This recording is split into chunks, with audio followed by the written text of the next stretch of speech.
Hello. So I'm Ash. I'm one of the co-founders of Away from Bear Studio. We're a four-person indie team based in Brighton.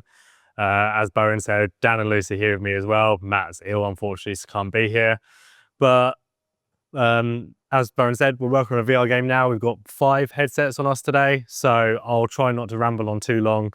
So we let you guys play the game, and then we got QR codes and paper feedback forms everywhere because we'd love to get people's thoughts on it. It's been in development for about a year. We've got about a year left, so it's a really cool time for us to get people testing it. But before we go into that, I'll give a sort of brief history of the studio.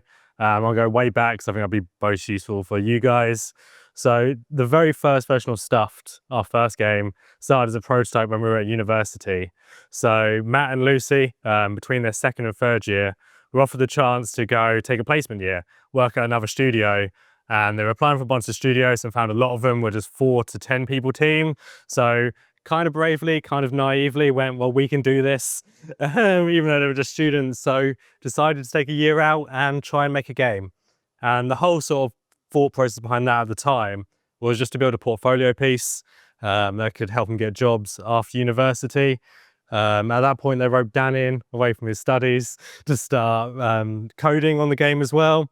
And they began taking out to conventions. You'll find with a lot of physical conventions, there'll be someone or some kind of initiative where you can get a stand for free and just take the most scrappy prototype ever and get people to play test it. So that's what I started doing. Dan would be fixing the game under the table. So it was really scrappy, still student days, but found there was lines of kids going around the corner who wanted to play his prototype. It was really sort of hitting an audience, which was weird because at the time it was designed as an 18+ shooter with teddy bears, with blood, guts, fangs, the lot. But it was around that time that I met you guys, weirdly enough, working on a VR project. But this is nearly 10 years ago now. So back then, VR, you had 2 giant stands in the side of the room and had to tape an area out. And if you knocked one, you had to start the whole testing process again. Luckily, the Quest 3s are a bit more portable now.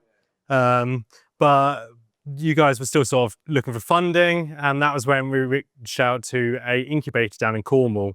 It was really cool. It offered us a master's degree in entrepreneurship and business, as well as giving us funding for a year to start our own studio.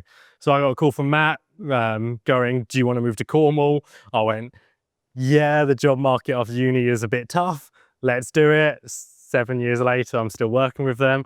But so we moved to Cornwall, and that was when we kind of took everything from those sort of playtesting sessions and went, okay, we have this prototype, it worked to go on audience, but let's think about it actually now as a commercial project. So went and did a whole bunch of market research, redesigned the game from the ground up, and the whole ethos behind the first title was basically to take all the mechanics you would find in an 18+ shooter, so Gears of War, Call of Duty, and repackage that so younger gamers could play it. Because let's be honest, no one was really going out pitching Call of Duty for kids except from us. And at the beginning, kind of every pitch we were in, everyone's like, you can't do it, you can't do it, it's nuts. Who's going to make first-person shooter for kids? And then we did, and Peggy gave us a 7+ for a first-person shooter, which as far as I know, we're the only sort of horde shooter with a 7+ age rating, which is really cool. So we released that first title originally in early access back in 2021 on Steam, spent a lot of time refining it from feedback, ported over to Xbox, and finally fully released that in 2024. It was a couple of years back now. And for our first title, it did all right. It didn't, we're not the next Silk Song. We're not overnight successes. We did make Stardew Valley, but we got enough to keep the lights on, to keep the team going, and enabled us to go out pitching for funding for a follow-up title. So at the time we were pitching basically a follow-up to Stuffed on PC and console again, and kind of fell into VR by accident. It wasn't sort of the original pitch, but we were at Develop, which is held in Brighton. If you guys haven't been along, go to Develop. It is awesome. It's just a whole bunch of game devs all chatting, and about 3 or 4 people across the week said, have you tried pitching a VR version? And we went, well, no, not really. So we did. And then 6 months later, we were starting building a VR version of Stuffed. So it's not quite a sequel. It's not quite a port. It is built specifically for VR, which came with a lot of challenges. We were very much used to, design-wise, if you want to reload a gun, you press square and the gun reloads.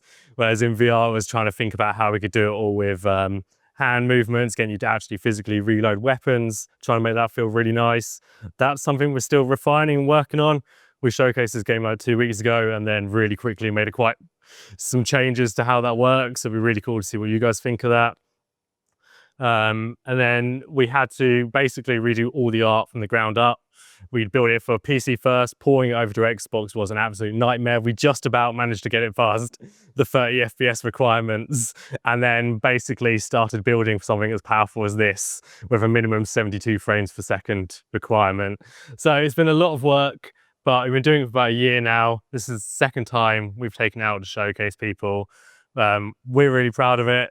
We're aiming to release end of this year, Q4. We're hoping for a Halloween release. That'd be really cool thematically.